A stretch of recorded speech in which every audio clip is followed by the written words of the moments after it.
Right, mga idol, dito tayo ngayon sa garden mga idol. Yan, mag-share lang tayo ng opinion mga idol.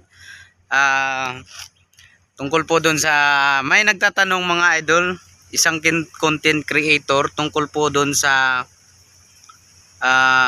bakit yung isang single father hindi nanghihingi ng sustento doon sa nanay ng kanyang anak nila. Papayag lang ba sila na hindi magbibigay yung nanay?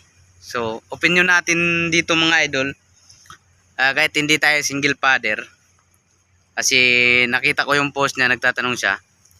Ang ano ko lang dyan is, siguro, gusto man ng isang single father na manghingi ng sustento doon sa nanay ng anak niya. Magkakaiba kasi yung single father at saka single mother. Yung single father kasi hindi siya sure doon sa feelings niya, na nararamdaman niya na gusto siyang manghingi kasi siya yung tatay. Siya talaga yung magpo-provide doon sa kanyang anak. Yung nanay, yung isang single mother naman, meron ding nanghihingi ng sustento doon sa tatay ng anak niya, meron ding hindi nanghihingi. So yun, katulad din yan sa mga single father, merong nanghihingi, meron ding hindi nanghihingi. Depende sa sitwasyon. Depende yan sa sitwasyon mga idol. Hindi yung papayag lang ba kayo na hindi kayo bigyan ng sustento doon sa mga anak ninyo. Hindi.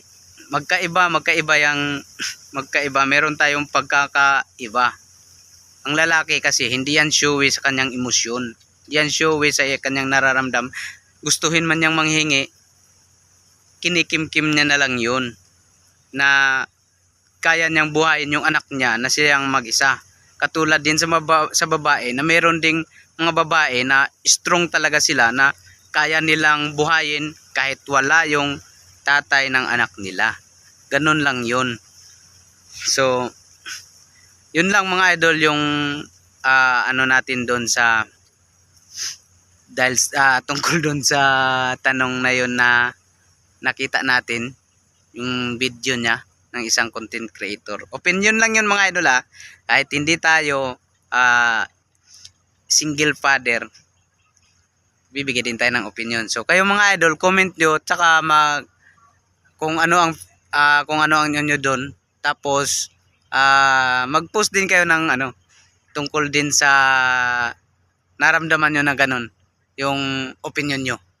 So yun lang mga idol, no. God bless mga idol, dati lahat.